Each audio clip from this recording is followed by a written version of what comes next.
Welcome back to My Fitness Fight. Today we're reviewing more women's self-defense videos. And if you're wondering why I'm making this content, I'll admit I do enjoy watching these types of videos and criticizing them, whether it's positive criticism or negative criticism. But the reason that I enjoy it, and the larger reason that I'm doing it, is because I believe that self-defense is something very important that should be taken seriously, especially for women. And in my opinion, the only thing that's worse than ignoring self-defense and not practicing it is teaching people something that isn't self-defense and pretending that it is self-defense and giving them the confidence that they know how to protect themselves when they absolutely do not. And so I've got a few videos queued up here. I haven't watched any of them all the way through, although I glanced at a few of them. And so we'll go through them together and discuss what works, if anything, and what doesn't work. So this video is titled simply Women's Self-Defense, and you can see immediately that's not what they're doing.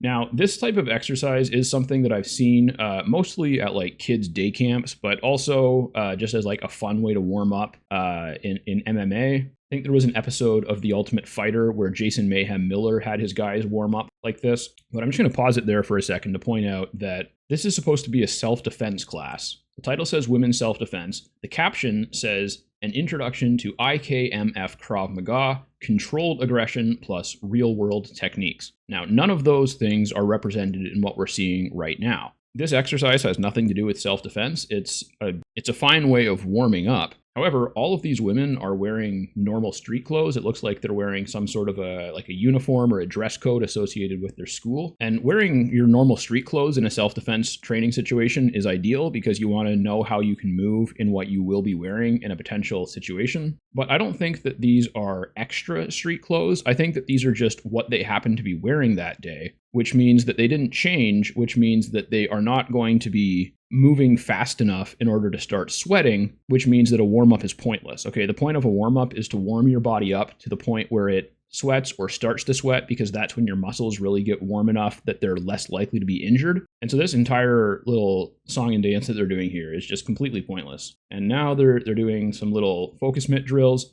but you can see, first of all, I guess they're kind of using a palm strike technique, but it doesn't look like they were taught how to do it correctly. They're all doing it differently. And also, if you just look at the way that they're doing it, they're reaching, they're leaning forwards and reaching and then striking from the very end of their reach, which means that it has absolutely no power. Okay, if you think about it this way, when you have like a boxing guard and you throw a punch, your fist starts from right next to your body, and then you twist your entire body and shift your hips and shift your feet to propel that fist forwards, and it travels all the way from your body out to the full range away from you so that it can generate maximum impact by the time it hits the target. If you were to start with your arm already halfway extended, like this woman is, and you lean forward and just use your arm to throw a punch or a palm strike, it has absolutely no power. And you can see none of this has any power in it whatsoever. They're not taking it seriously. They're like giggling, smiling, laughing. It doesn't look like they've been shown any kind of proper technique. And now it looks like they're doing some sort of a resistance drill.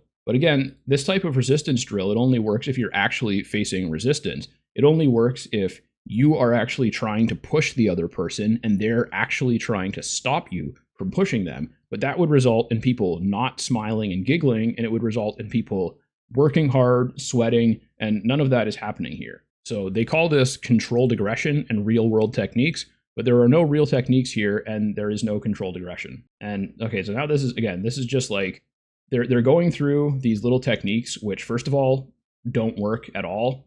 And second of all, they're not practicing them correctly because the person doing the attack is not actually trying to do it. They're just putting, like, when someone puts their hands on your shoulders, it's not the same thing as them trying to strangle you. And when you just tip their hands off to your shoulders as if it's nothing, it's not the same thing as defending against strangulation. So this video is just really, really bad overall. I mean, it's possible that they did other stuff that they didn't film, which was actually helpful, but just based on this video, I can see that they spent at least 20-25 minutes completely wasting everyone's time. And that's not really acceptable. That's not only are you wasting everyone's time, you're wasting the money that they paid you to teach them. Again, you're also giving them a false sense of confidence. You're making them think that a friend casually laying their hands on their shoulders is the same as an attacker trying to strangle them. But let's move on to the next video. All right, now this type of training suit can be useful because when you're protected like that, people can hit you very hard and it doesn't really hurt that much, especially when you're significantly bigger than them. So I think that that woman might have been like the instructor because she looked like she knew what she was doing a little bit. But now we're going to see the rest of it. And so now we've got like a student going at this guy. And you can see they're completely invalidating the purpose of that suit because he's not trying to do anything to her and she's not hitting him hard, right? So the force with which she was hitting him, we'll just go back a little bit here. Look at this. Look at this knee. She could do that to him without the suit on and it still wouldn't hurt. So why is he wearing the suit? Why are they doing this? Well, it's because it looks like something when you don't know what you're looking at. Look here. Okay, so you just hauled him to the ground by grabbing a hold of the suit.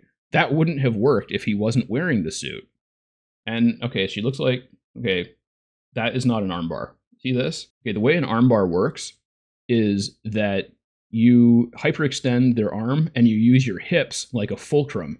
In order for your hips to become a fulcrum against their elbow, your shoulders, or at least some part of your torso, needs to be braced on the ground and your feet need to be based on the ground. I have never in my life seen someone teach an armbar or finish an armbar without their feet connected to the ground on the other side, or at least one of their feet connected to the ground if they cross their feet. And you can see she like her legs are just sitting on top of him and she just kind of moved his arm into the general correct position. And again, this is all like, he might as well not be wearing the suit at all because they're just like light sparring and grappling. And I have seen real examples of this type of training. Okay, that was so pathetic.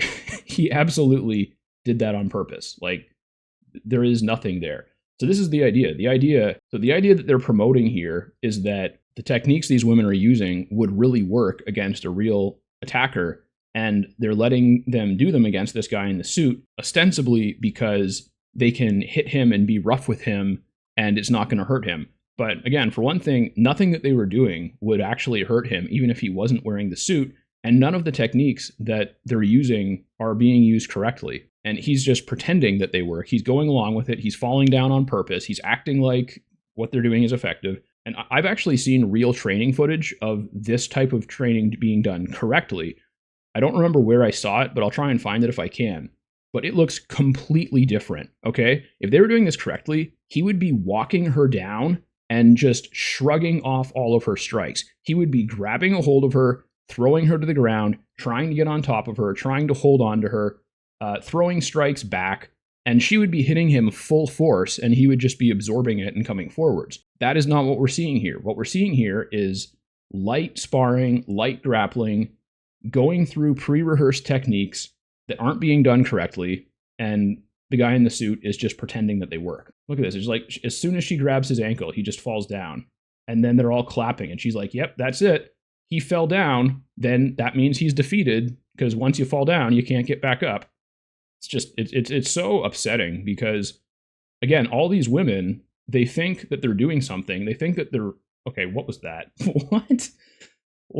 Okay, that's obviously one of those fake boards that just like breaks as soon as you touch it. Yeah, there was no force in that.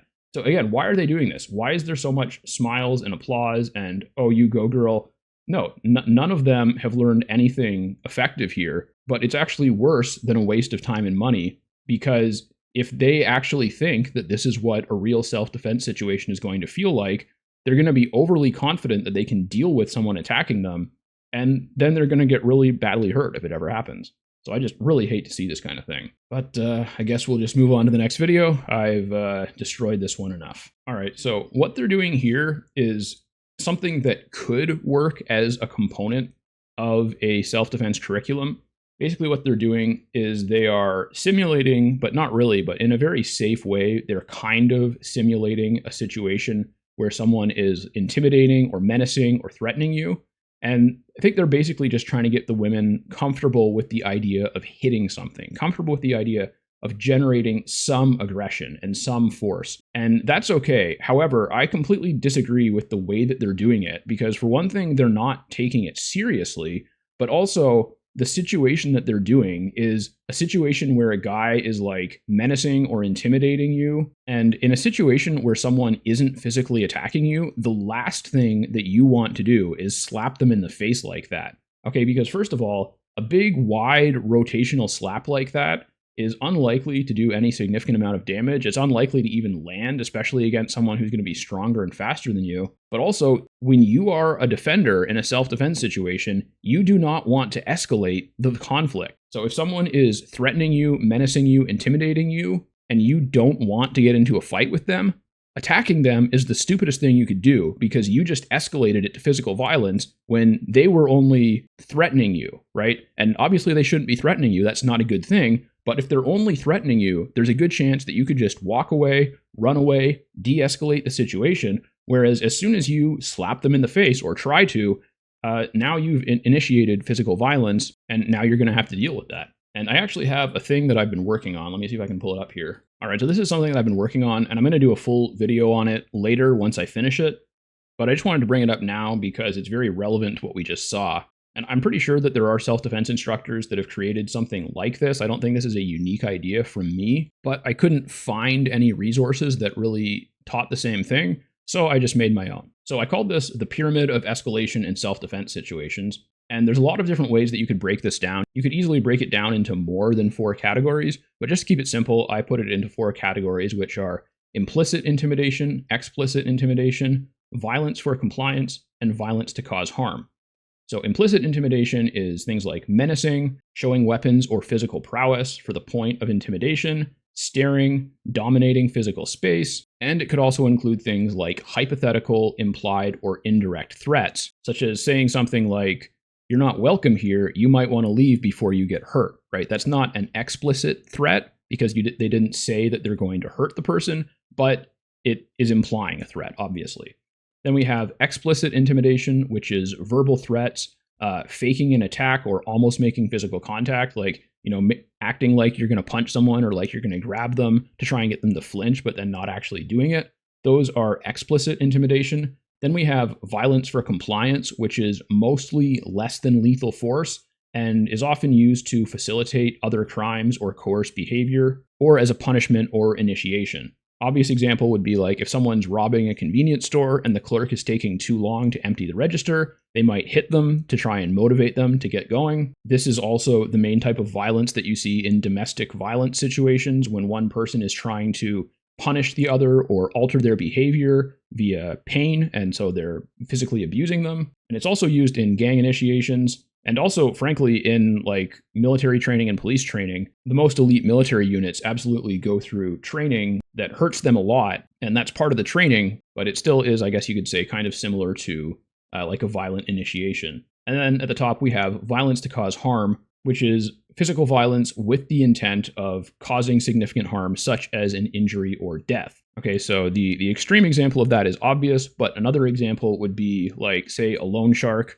break someone's legs because they can't pay. That would be kind of somewhere between violence for compliance and violence to cause harm. And the scenario that they were doing in that video, where the idea was that like the guy was saying something they didn't like or threatening them, and so they slap him in the face, that would be the guy starting at implicit intimidation. He's basically just being impolite, menacing them, making them uncomfortable in some way. And then the woman jumps all the way up to violence for compliance. And that is not a good idea, because as soon as you go up to violence for compliance, the other person is going to either go to that level or even higher. Okay? If someone is being rude to you and you slap them in the face, they might get so angry that they decide to break your arm. All right, so generally, when you are the defender, you always want to stay below or at the same level as them if you're trying to disengage from the fight, or if you decide that it's time to go hands-on and actually physically defend yourself, you need to go one level above them. So if it was a situation where, for example, the guy is